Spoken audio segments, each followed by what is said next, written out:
Hello, तो स्वागत है आपका स्टडी फटाफट में। और आज हम वीडियो सीरीज के चैप्टर 6 को देखेंगे, शक्ति संतुलन। अंतर्राष्ट्रीय राजनीतिक परिप्रेक्ष्य में देखेंगे शक्ति संतुलन को। तो शक्ति संतुलन को वास्तविकता अलग है और सैद्धांतिक रूप से माना जाता है कि जब दो राष्ट्रों की शक्ति आपस में बराबर बराबर हो तो उसे शक्ति संतुलन की स्थिति कहा जाता है। किंतु फेनेलॉन की परिभाषा हम देखते हैं।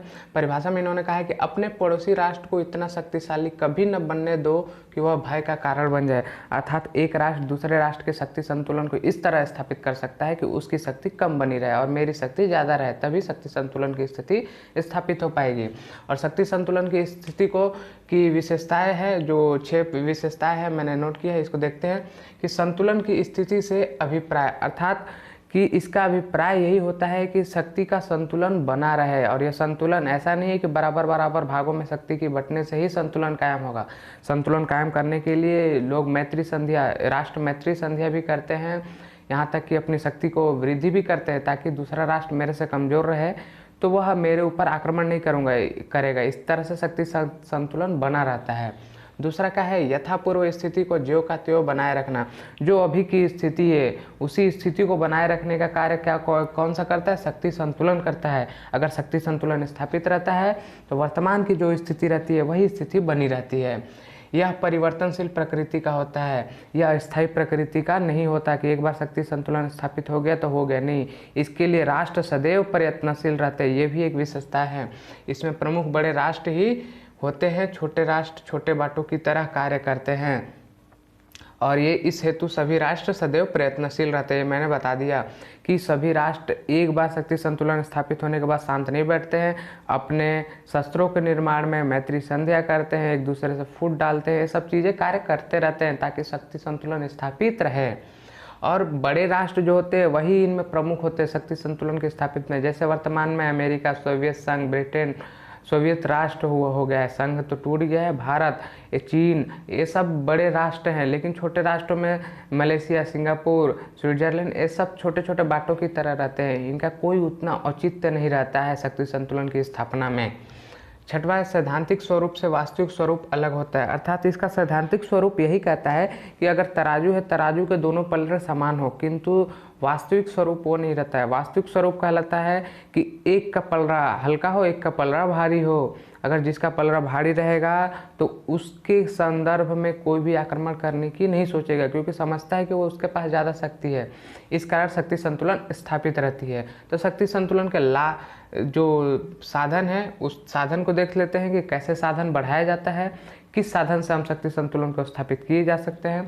तो 6 साधन हैं जो फ्लो चार्ट से समझेंगे। क्षतिपूर्ति, जब युद्ध के बाद क्षतिपूर्ति होती है तो हर्जाना लिया जाता है, जैसे प्रथम विश्व युद्ध के बाद जर्मनी से लिया गया, वैसे करके शक्ति संतुलन की स्थापित की जाती है। जर्मनी की कई सेनाएं कम कर दी गई, जर्मनी को पैसा देना तय हुआ, ये सब चीज़ें करके उसकी शक्ति को संतुलित किया गया। दूसरा क्या है, हस्तक्षेप। जब दो छोटे राष्ट्र आपस में लड़ाई करते रहते हैं तब बड़े राष्ट्र शक्ति संतुलन की स्थिति को देखते हुए वहाँ हस्तक्षेप करते हैं। जैसे कांगो की समस्या में भारत ने हस्तक्षेप किया, कोरिया समस्या में अमेरिका, ये सब चीज़ें इनका हस्तक्षेप शक्ति संतुलन के कारण चलते रहता है। तीसरा, मैत्री संधिया। मैत्री संधिया से भी शक्ति संतुलन स्थापित होती है। जैसे कि मैं राष्ट्र हूँ अगर, तो शक्ति संतुलन स्थापित करना है तो अपने विरोधी राष्ट्रों को फूट अलग करते जाऊँगा, उससे विरोधी, और अपने कई संधियाँ स्थापित कर लूँगा, मैत्री संधियाँ, जिससे मेरी शक्ति बढ़ जाए और उसकी शक्ति कम हो जाए। मध्यवर्ती राज्य। चौथा है मध्यवर्ती राज्य। जैसे प्रथम विश्व युद्ध में पोलैंड था मध्यवर्ती राज्य, जिसके अगर मध्यवर्ती राज्य की संकल्पना यह कहती है कि कोई एक राज्य कमजोर राष्ट्र रहता है और दो शक्तिशाली राष्ट्रों के मध्य उसकी स्थिति हो भौगोलिक रूप से, तो वह शक्ति संतुलन का कार्य करता है। पांचवा है निशस्त्रीकरण व शस्त्रीकरण, दोनों चीज़। निशस्त्रीकरण मतलब कि आपकी सेनाओं में कम करके, जैसे जर्मनी का उदाहरण दिया कि प्रथम विश्व युद्ध के बाद उसकी सेनाएं कम कर दी गई। और शस्त्रीकरण भी इसी के अंतर्गत आता है। इसमें शस्त्रों की होड़ रहती है कि मैं उस देश से आगे निकल जाऊँ, मेरे पास ज़्यादा शक्ति हो जाए, किंतु यही परिवर्तनशील शक्ति का कारण होता है। कभी मेरे अंतर्गत शक्ति संतुलन की स्थापित होती है, कभी दूसरे के संदर्भ में शक्ति संतुलन स्थापित हो जाता है। छठवा है विभाजन व शासन। विभाजन व शासन करने की नीति अंग्रेजों की नीति रही है, लेकिन यह नीति भी शक्ति संतुलन की नीति की पर्याय है। शक्ति संतुलन हेतु किसी राष्ट्रों के, दो राष्ट्रों के मध्य विभाजन करा दिया जाता है, उनके विचार वैमनस्य करा दिए जाते हैं और खुद वहाँ पर अत्यंत प्रभावशाली बनकर रहा जाता है, जैसे ब्रिटेन की स्थिति थी। और इसी कारण ब्रिटेन ने लगभग 300 वर्षों तक पूरे महाद्वीप में शासन किया। और इसके लाभ देखते हैं। लाभ क्या है कि अंतर्राष्ट्रीय शांति इससे कायम रहती है, छोटे राज्यों की स्वाधीनता की सुरक्षा रहती है, बड़े राज्य आपस में लड़ते रहते हैं, शक्ति संतुलन स्थापित करने के लिए लड़ते, मतलब युद्ध नहीं है।